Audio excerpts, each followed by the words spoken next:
Mike Rogers. I'm representing Paradox Brewery, and I have been issued a challenge for the ALS Bucket Challenge. And I want to thank Dr. Barton Bishop, my good friend and colleague from Virginia, and my niece, Lizzie Patinella, for asking me to do this. And I'd like to take these opportunities not just to raise money. I've already contributed, but I also like to do this as a learning opportunity. And I often get asked, how do you make beer? Well, I'm going to show you through the Bucket Challenge. But before I get started, I want to issue a few challenges myself. And it's not just a challenge to dump a bucket of ice on your head, but it's to make a contribution and dump the bucket on your head. So go to als.org, make your contribution, and then do the bucket on your head. So my challenges are going to be Paradox family, those that have experienced my Thursday night beer night in the past few months. So a shout out to Dr. Jeff Foreman out in California and David Elms, who's in Japan.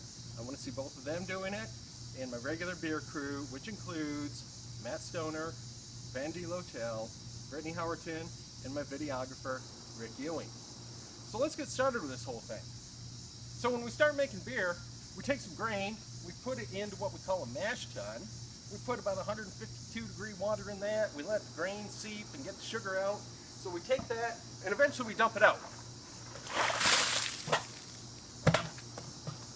Eventually then we take that, we put it into a boil kettle, and we add some hops, and we make beer.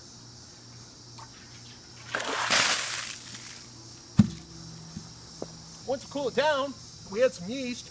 We take the yeast, we pitch it in. The yeast do their job. They convert the sugars to alcohol. They produce some CO2. We add it to a primary and then to a secondary bucket. And after that, we have beer. Once we have beer, we put it into a keg and we carbonate it. We add CO2. Same stuff those yeast produce, but we add more of it. So it's all sorts of bubbly. We take that and we got beer. Once we got beer in a keg and carbonated, it's ready to drink. We put it in a big tasty mug. We usually don't pour it on our head at that point. Put it in a glass. We drink the beer. It's freaking awesome. Paradox Brewing. Cheers. Cheers.